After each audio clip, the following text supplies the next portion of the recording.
bom dia. Bom dia a todos, bom dia Lucival, Liliane. Grande prazer em estar aqui toda quarta-feira trazendo informação de qualidade para a população escolher de forma assertiva os seus profissionais de saúde, né, Lucival? Exato, isso é importante, Will. A informação é tudo também.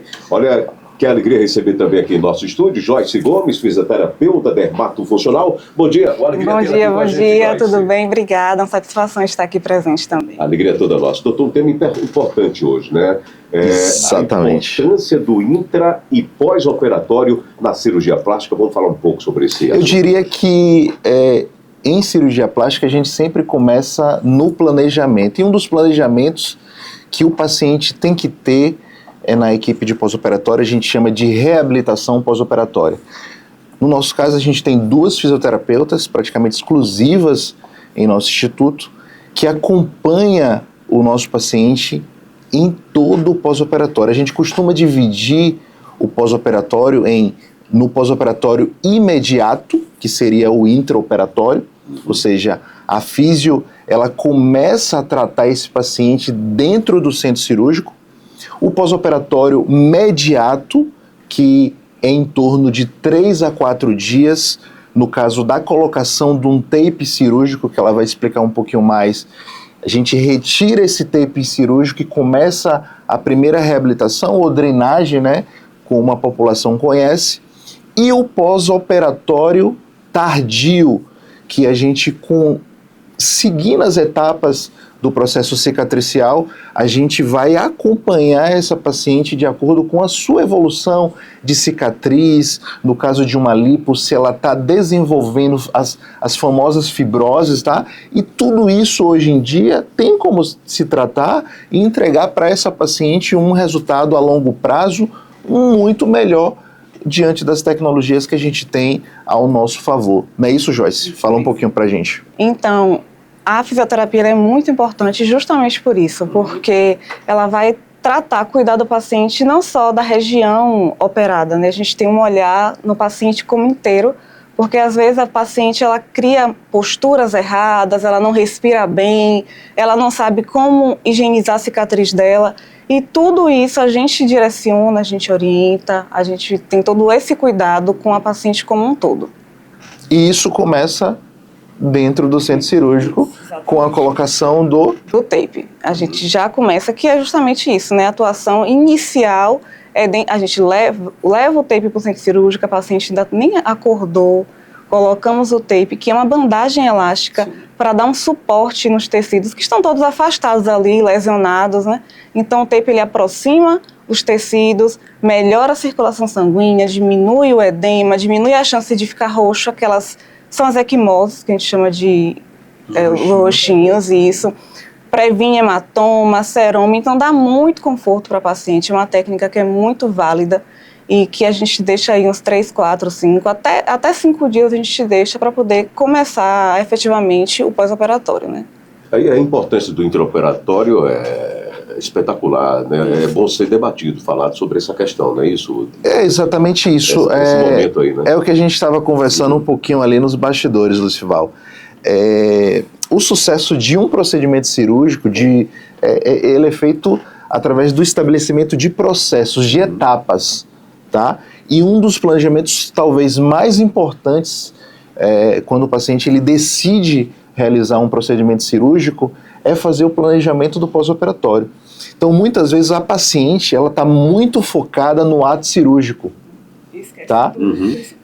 Exatamente. Da preparação, né? Da preparação. Existe o pré-cirúrgico, tá? É quando aquela paciente ela chega inflamada, a gente debate muito aqui, né? De desinflamar, de se preparar o seu corpo para um trauma anestésico e cirúrgico, mas o pós-operatório, ele tem uma importância, talvez crucial, né, Joyce? Porque se ele for mal manejado, Lucival, ele pode destruir o resultado daquela cirurgia, tá? E muita gente não dá atenção ao pós-operatório e muitas vezes escolhem profissionais que não têm formação para entender, por exemplo, as fases de cicatrização. Que é o básico. né? Tem profissionais que não conhecem, não sabem nem a fase que o paciente está. Se está numa fase inflamatória, se está numa fase de proliferativa, que é uma fase que a gente tem muito tecido conjuntivo, muita apresentação de colágeno. Aí a pessoa pega a pele do paciente, tá durinho aqui, e manipula com força. Isso vai estimular mais colágeno, vai dar mais fibrose.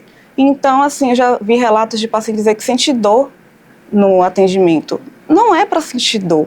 É uma técnica suave que a gente está ali para manipular o tecido, para diminuir esse estímulo e não para causar dor, para causar mais lesão. Então tem gente que não sabe do básico, não sabe a direção do sistema linfático de quando você está operado, tem uma lesão do vaso linfático, interrompe o sistema linfático ali naquele momento.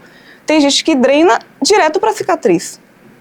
Então não está drenando, porque não sabe, não sabe o óbvio, que quando o sistema linfático está interrompido, você tem que direcionar o fluxo para outro sistema. Né? Se uma paciente, por exemplo, faz uma abdominoplastia, tem uma incisão cicatricial ali, está interrompido o sistema linfático, vaso rompido, a gente direciona o líquido para a axila, porque a gente tem que levar para onde está ativo, para onde está funcionante, para justamente o corpo ele fazer esse processo de reabsorção. Né? E é um toque suave, porque o sistema linfático está abaixo da pele logo. A gente tocou, tem uma leve tração, já atingiu o sistema linfático. E não precisa de força, não precisa de dor, é só direcionamento para o lugar certo. Joyce, doutor Marco, mas especificamente Joyce Gomes, qual a diferença da drenagem linfática convencional para a drenagem pós-operatória? Foi justamente o que eu estava explicando. Quando a drenagem ela é uma convencional, é aquela de estética, que a mulher está ali, está um pouquinho inchada, estou com uma gordurinha, quero fazer uma drenagem. Então, a gente faz a drenagem e leva para o sistema linfático, para o caminho do sistema linfático normal, né? E quando é o pós-operatório, a gente tem que observar que ali tem uma pele lesionada, tem dor, tem uma cicatriz que a gente tem que respeitar. Então, a gente muda o sistema do fluxo, como eu estava falando. A gente não pode colocar pressão. E essa é particularmente a diferença. É você direcionar o fluxo do líquido para o sentido que não tem lesão. Para não complicar. Para não complicar, porque senão, pense no sistema de pia. Se a pia está entupida e você joga água ali, ela vai ficar toda acumulado. Você tem que fazer o quê? Liberar aquele espaço para a água descer. Então, como a gente está ali e não consegue desentupir naquele momento, a gente joga o líquido para outro lugar, para onde está aberto, para que ele possa fluir e o corpo absorver. Isso vai desde um conhecimento anatômico, fisiológico. Por isso que o profissional do pós-operatório, tá, independente do que ele tenha como profissão, ele tem que conhecer o básico, que é o sistema linfático, a anatomia daquela região que foi operada. Por quê? Isso é crucial para que você impacte no seu resultado, para que você tenha uma recuperação mais precoce, tá? Então, a gente observou isso eu observei desde o início da minha carreira. Eu estava comentando ali nos bastidores, que eu costumo dizer que eu comecei pelo final e vim voltando para fazer o treinamento da técnica, da tática cirúrgica. E isso talvez seja a dica de ouro do profissional que trabalha, né, com esse tipo de área. Por quê? O planejamento do pós-operatório ele pode danificar um resultado da cirurgia. Às vezes o cirurgião ele faz a melhor cirurgia e o profissional que não tem a formação em pós-operatório, em reabilitação, porque não é só uma drenagem, é uma cinesioterapia, é uma eletroterapia, é a utilização do tape para ajudar no direcionamento da drenagem linfática. Então, observa como isso é tão importante para um profissional que fez uma cirurgia, que ele se esmerou, fez um planejamento cirúrgico adequado, e muitas vezes ele deixa o paciente escolher a equipe que vai conduzir o pós-operatório. Isso muitas vezes acontece até comigo, porque eu opero muito paciente de fora e muitas vezes eu não sei nem a formação da pessoa que está fazendo a reabilitação do pós-cirúrgico. E como é que eu detecto que está errado? Eu peço para essa paciente uma vez por semana ela retornar ao meu consultório e faço uma avaliação semanal, e junto com minha equipe a gente vai lá, avalia a paciente em conjunto e estabelece ali uma conduta, orienta o profissional que está lá do outro lado. Por quê?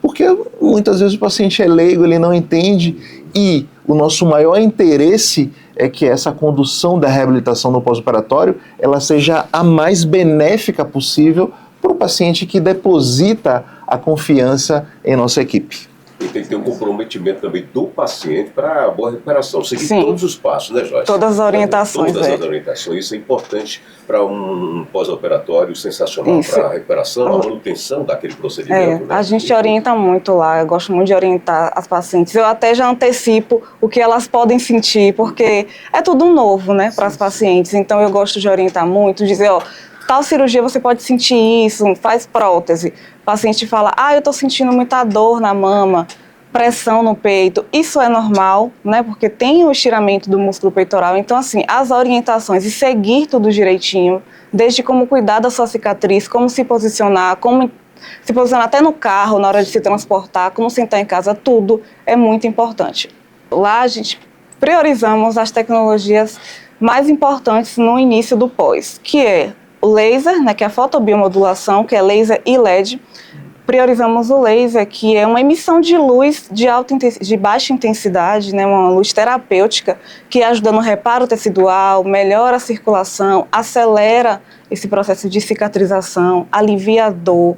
Então, é um aparelho que a gente consegue usar para várias coisas. Ajuda na drenagem, ajuda na fibrose. Só precisamos ter o conhecimento para modular, né, o aparelho direitinho, porque um joule ali, o laser ele é movido em joules. Se você energia, coloca, né? que é energia, se você coloca errado, você pode ter um efeito rebote totalmente contrário do que você quer. Então tem gente que compra o aparelho de laser e acha que é só apertar os protocolos e usar, e aí não sabe quando dá errado, por que foi que aconteceu isso. Então a gente tem que ter esse conhecimento técnico também do aparelho, saber para que serve. Por que botar 1, 2, 3, 4, 5 joules lá, mudar a energia do aparelho, por que mudar o tempo? Porque tudo isso tem um propósito, né? Mas é um aparelho perfeito, assim, que eu amo, principalmente no pós-imediato, para esse processo de lesão e dor, é maravilhoso. Um outro também é a alta frequência, que é um eletrodo de vidro, acho que muita gente conhece, ele é bem popular, e ele tem um conjunto de gases e libera uma frequência, quando em contato com a pele, libera o ozônio. Então, o ozônio ele é maravilhoso para ativar a circulação, oxigênio os tecidos, bactericida, fungicida, né? Para quem fica com bastante equimose, que são os roxinhos, ele vai ajudar. Ajuda a cicatrizar. Ajuda.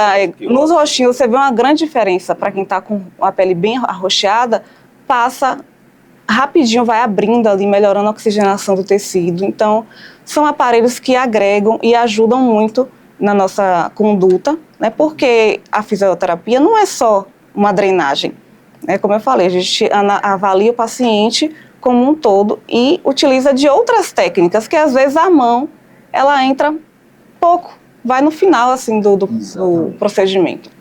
Agora, gente, são 7 horas e 57 minutos, que papo interessante, que boas informações para você que acompanha o programa. Estamos conversando com o Dr. Marcos Marcel, cirurgião plástico, e a convidada especial de hoje, Joyce Gomes, que é fisioterapeuta dermatofuncional. E eu pergunto também para os senhores, qual a importância dos exercícios no pós-operatório? Eu falo que eu não abro mão dos exercícios, porque nosso corpo é movimento. Acabou aquele mito de operou, tem que ficar travada. Não pode. Precisamos movimentar a paciente para deixar o tecido mais maleável, ativar a circulação. A paciente, quando opera, ela tem vícios posturais, então ela quer andar curvada, né, com a hipercifose, com os ombros para frente. Isso não é bom, porque causa dores na coluna, dores na musculatura.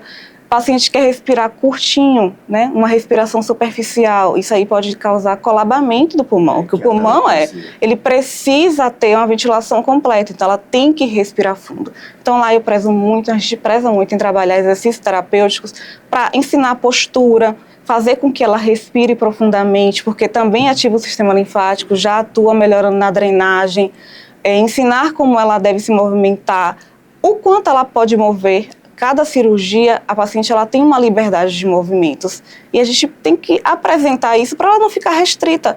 Às vezes ela pode levantar o braço até o ombro se ela fez uma mastopexia e ela fica restrita aqui, ó, travada, com o ombro fechado, aí reclama de dor no trapézio. Aí quando a gente tenta alongar, sente muita tração no peitoral, porque o músculo está todo encurtado, porque ela está na proteção de defesa. Então, o exercício, ele é muito importante, tanto quanto a drenagem, tanto quanto os aparelhos. Por isso que lá a gente não usa a nomenclatura drenagem pós-operatório. É uma fisioterapia, porque a gente faz um conjunto de procedimentos e técnicas e orientações. Dentro de uma única sessão, a gente consegue fazer tudo isso. Essas técnicas e tecnologia empregam em qualquer tipo de cirurgia plástica? Qualquer tipo de cirurgia. Mas para cada um na sua medida? Cada um na sua medida. E se duvidar, qualquer cirurgia. Com Isso. suas limitações e restrições. É claro que a gente não vai falar aqui de outras, Sim. porque a gente não tem conhecimento de causa, de como deve ser o pós-operatório, mas eu diria que o pós-operatório hoje, a reabilitação em cirurgia plástica com uma equipe interdisciplinar, que é o nosso caso, a gente avalia o paciente junto, né? Diversas vezes eu entro no local onde a paciente está realizando a sua reabilitação e junto com a fisio, no nosso caso, a gente vai orientando uma cinesioterapia melhor, cicatriz aqui, vamos colocar um tape para melhorar a drenagem até da cicatriz, tá? Então, assim, a importância do pós-operatório, né, e dos exercícios na reabilitação desse paciente, né, para retorno mais precoce às suas atividades laborais. Hoje a gente vive num mundo muito veloz, né? Então as pessoas querem fazer a sua cirurgia e não tem intercorrências. E elas já operam querendo saber que dia eu posso trabalhar, que dia eu posso dirigir, que dia eu posso fazer isso, que dia eu posso fazer aquilo. Então a gente tem que prezar essa agilidade também na recuperação, né? Quanto mais a paciente tiver com a musculatura íntegra, com tudo íntegro, mais rápido ela vai conseguir voltar às atividades laborais dela. Né? É isso que eu estou observando, que a cada dia, parabéns, doutor Marcos, porque a cada dia o senhor traz mais profissionais, mais técnicas, mais inovação, justamente para a satisfação dos pacientes que vão ter realmente um tempo mais curto de recuperação, vai ser atendido. Aquele seu desejo de fazer uma cirurgia no tempo mais curto para estar com suas atividades. Então, tudo isso é equipe, um planejamento que realmente envolve, além do talento profissional, as tecnologias no emprego, principalmente aí da cirurgia plástica. Medicina é celibato, né, Lucival? Cirurgia plástica, eu diria que pior ainda. Porque tem que gostar muito do que a gente faz, porque é muito trabalhoso, é muito trabalho, é muita expectativa, né? São muitos sonhos envolvidos e a gente tem que investir em equipe interdisciplinar, em estrutura física, em tecnologia, para quê? Para que os pacientes que depositam a confiança em nosso trabalho, eles sejam agraciados com um resultado que ele merece. Então eu diria que todo paciente que entra no nosso consultório, ele tem que sair melhor do que ele entrou, né? Mesmo que ele... Autoestima lá em cima. Exatamente, qualidade de vida. Qualidade de vida, né? Mesmo que ele não opere com a gente, mas ele investiu ali numa consulta para ele ouvir algo que pode ajudar até no outro profissional que ele escolha. Isso é empatia. Né? Então a gente tem que exercitar isso diariamente, que a gente vem perdendo, né? Então antes de ser cirurgião plástico, eu sou médico, então eu tento exercer a empatia em cada paciente que procura a nossa equipe. Então é claro que a primeira porta de entrada ali é o cirurgião que ela procura, mas eu tenho que representar a minha equipe que trabalha com a gente para ela conhecer que ela está escolhendo um local que está extremamente preocupado com o resultado impactado e com longevidade. Né? Isso é saúde e longevidade.